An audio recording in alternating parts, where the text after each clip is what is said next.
Hello lovely viewers, आप सभी का मेरे यूट्यूब चैनल पूजा से स्टोरी कॉर्नर में स्वागत है।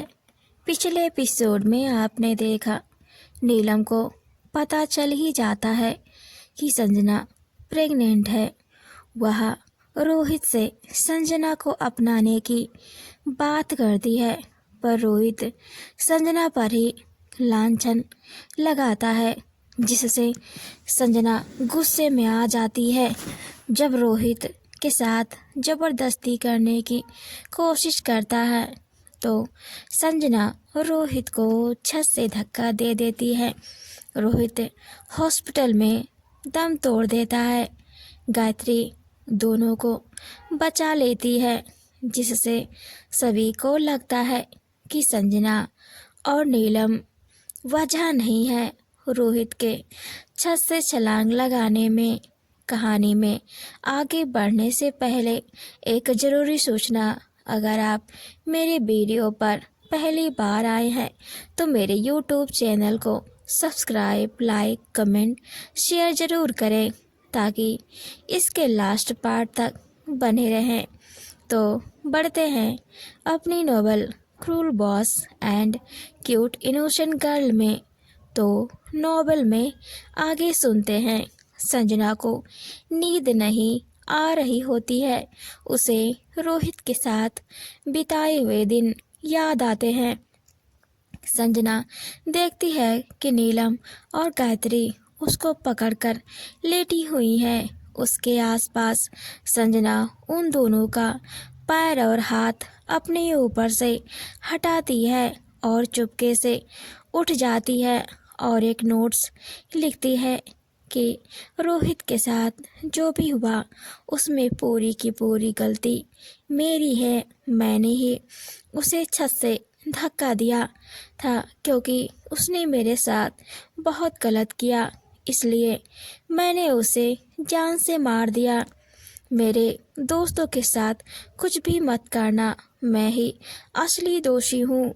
इतना लिखकर वहाँ टेबल पर उस नोट्स को छोड़ देती है और चुपके से नीलम के घर से अपने घर चली जाती है और अपने घर पर जाकर अपने माता पिता को सोया हुआ देखकर सिसक कर बहुत ज़्यादा रोती है।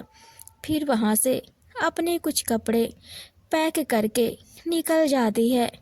अगली सुबह जब उसके माता पिता की आँख खुलती है तो वे देखते हैं कि अलमारी खुली हुई है और संजना के कपड़े गायब हैं।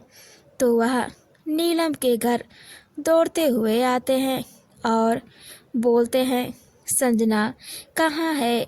अलमारी भी खुली हुई है और उसके कपड़े भी गायब हैं।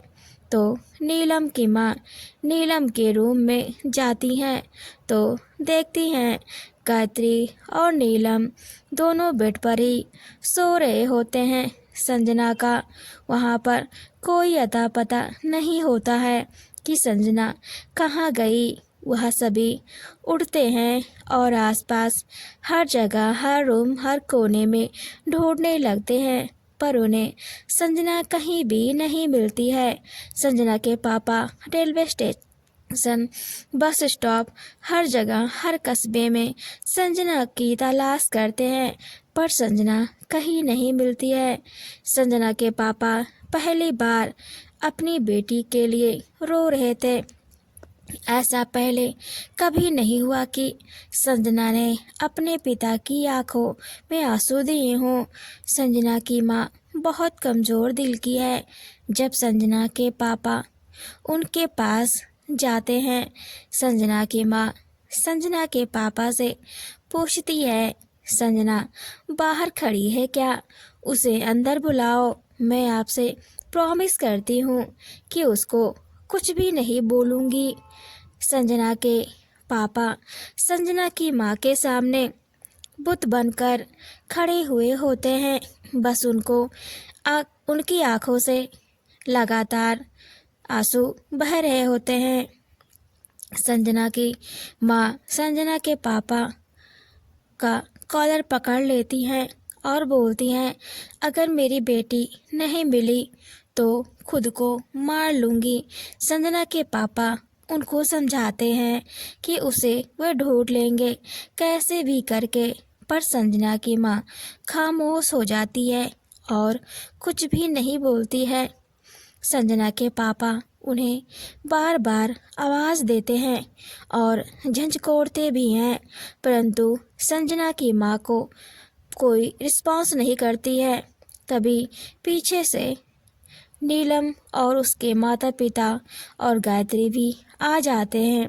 संजना की माँ का ऐसा हाल देखकर नीलम जोर से रोते हुए चीखने और चिल्लाने लगती है। नीलम की समझ में नहीं आ रहा होता है कि अब क्या करे, संजना को कैसे ढूंढ के लाए। नीलम के पिता डॉक्टर को बुलाने के लिए चले जाते हैं। संजना के पापा बस संजना की माँ को देख रहे होते हैं। वह सोचते हैं, मैंने कभी भी अपनी पत्नी को कोई महत्व नहीं दिया, मैं बाहर के काम में व्यस्त था। इसने बिना कोई शिकायत के सब कुछ करती थी। संजना ही इसके लिए सब कुछ थी, मैंने कभी भी इसको समय नहीं दिया। संजना और नीलम दोनों ने इसका अकेलापन हमेशा दूर किया। जब आज संजना नहीं मिल रही है तो इसने खुद को मौन कर लिया। सारी गलती मेरी है, मैं अपनी पत्नी के दिल में जगह नहीं बना पाया, उसके खालीपन को कभी नहीं भर पाया। नई नई शादी हुई थी, हमारी शादी के 5 साल बाद ही भाभी के कहने पर पिताजी ने घर का बंटवारा कर दिया। पिताजी और माँ सभी बड़े भाई के साथ ही रहे।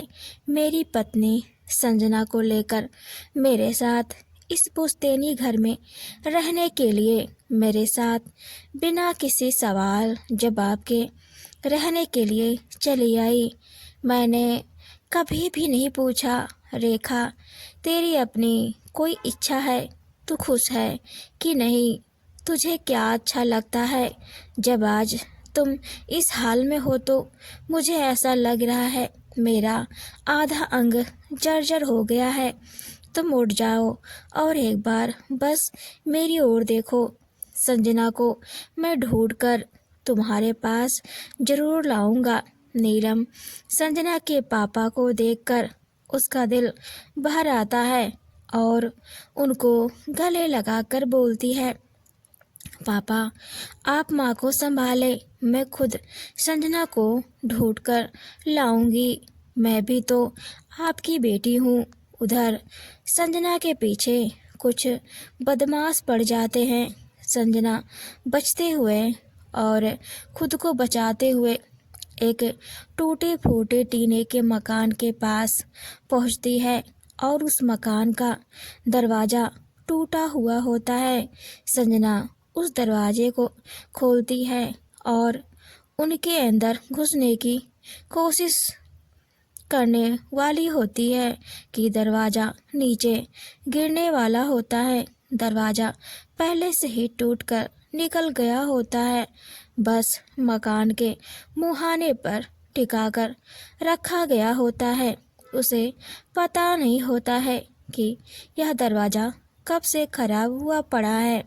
संजना जोर लगाकर दरवाजे को सही करती है और अंदर चली जाती है और देखती है सामने नीचे चारपाई पर 3 लोग सो रहे हैं।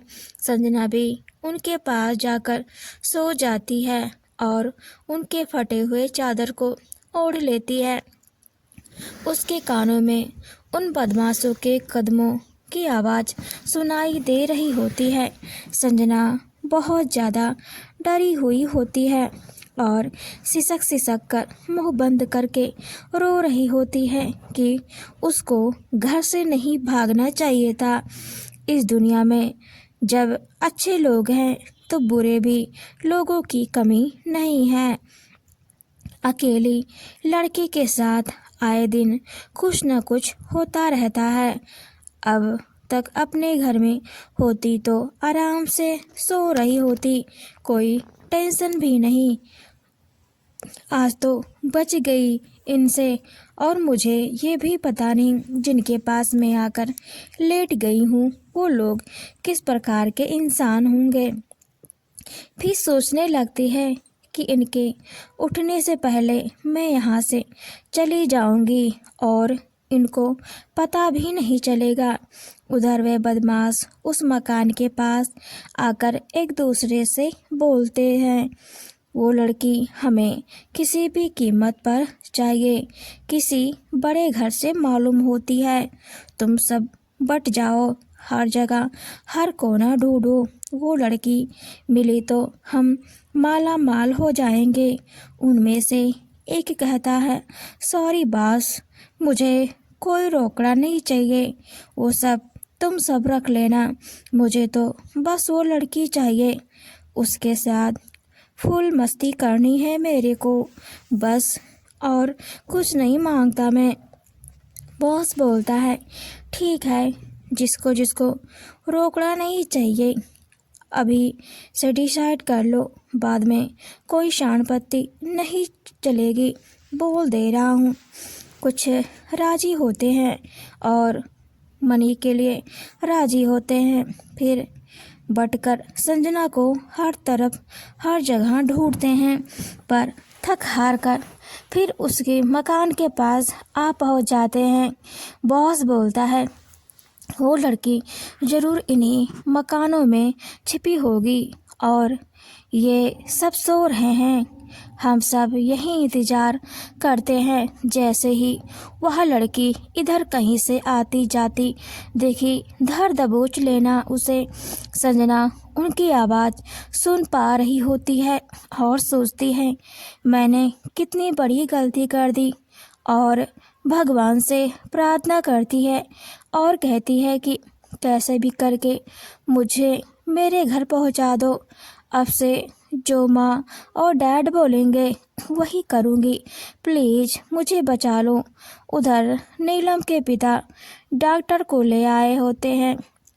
डॉक्टर अपने घर आराम से सो रहा होता है। नीलम के पापा उसे आधी नींद से उठाकर लेकर आते हैं। नीलम के पापा के पास एक दिन वह डॉक्टर आया था। उस डॉक्टर ने चाय पी। जब रुपए देने की बारी आई तो उसे पता चला कि किसी ने उसका बटुआ चोरी कर लिया है। मुंबई जैसे शहर में ये आम बात है। सावधानी हटी, दुर्घटना घटी। डॉक्टर ने नीलम के पिता से कहा, उसका बटुआ चोरी हो गया। नीलम के पापा एक भले इंसान हैं। उन्होंने डॉक्टर से कहा, कोई बात नहीं साहब, अगले दिन दे जाना।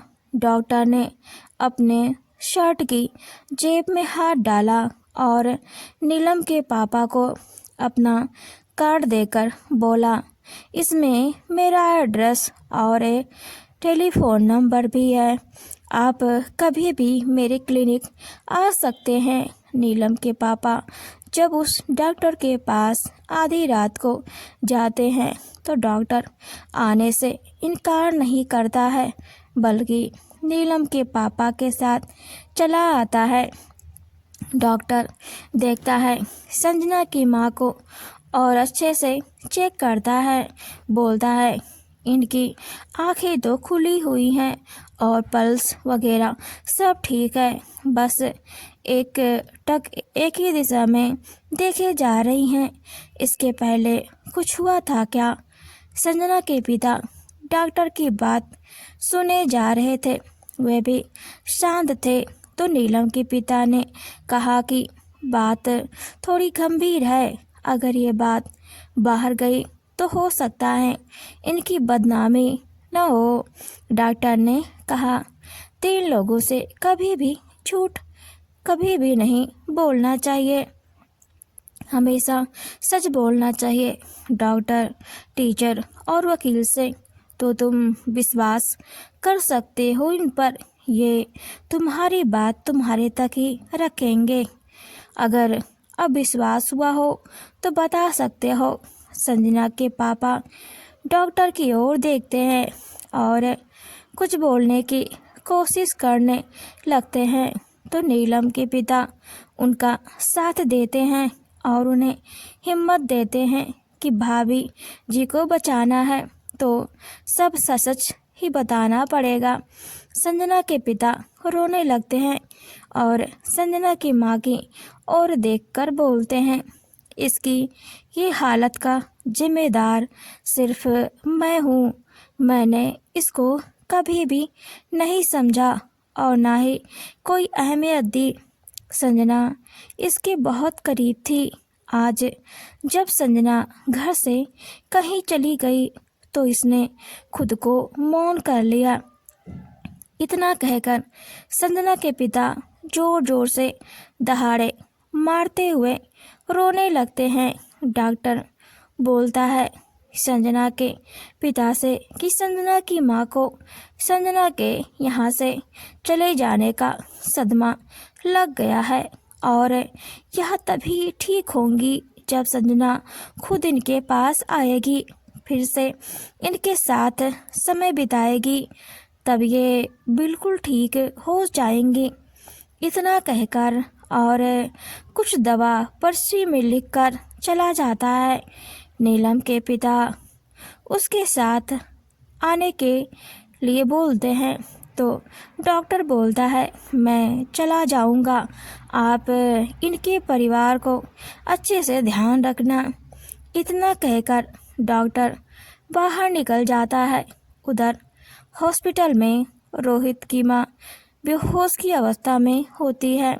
गायत्री की माँ भी उनके होश में आने का वेट करते हुए सारा समय बस हॉस्पिटल में ही गुजार दी होती है। उन्हें तो ये भी पता नहीं कि गायत्री अभी है कहाँ। रोहित के साथ हुए इंसिडेंट से उनको बहुत ज़्यादा धक्का लगा होता है और सोच रही होती हैं कि अब मेरे स्कूल का क्या होगा। ऐसा पहली बार हुआ है कि कोई बच्चा हमारे स्कूल के छत से गिर गया हो। रोहित के पिता गायत्री की माँ से बोलते हैं मैम, जिसने भी मेरे बच्चे को मुझसे छीना है उसकी सांसें छीन लूँगा। मेरे पास मेरे बेटे और पत्नी के अलावा कोई भी नहीं है। गायत्री की माँ मन में सोचती है गायत्री ने इस बार मुझसे झूठ बोला है और मुझे भी पता चल गया है कि संजना ने रोहित को क्यों मारा। मेरी बहन ने मुझे सब बता दिया कि गायत्री और संजना उसके पास क्यों गई थी। रोहित और संजना के किस्से कई बच्चों के मुंह से सुने पर असली सच्चाई पता नहीं चल पाई है कि संजना को ऐसी क्या सूझी कि उसने रोहित को छत से धक्का दिया और पता नहीं संजना किस हाल में होगी। गायत्री अपने दोस्त को बचाने के लिए मुझसे झूठ बोली। गायत्री से पूछना पड़ेगा। फिर गहरी सांस लेती है और रोहित की माँ और गंभीर रूप से देखने लगती हैं। आपको मेरी नॉवेल कैसी लगी मुझे कमेंट बॉक्स में ज़रूर बताएं। आगे नॉवेल में हम देखेंगे कि क्या करेगी प्रिंसिपल अगर उन्हें पता चल जाएगा कि रोहित के मरने के पीछे असली कारण संजना नहीं गायत्री है। क्या संजना बच पाएगी कि नहीं? नीलम अब क्या करेगी? वह संजना के माता पिता को अकेले कैसे संभालेगी? तो देखते हैं नेक्स्ट एपिसोड में। तो बने रहें पूजास स्टोरी कॉर्नर में। Thanks for watching and keep supporting.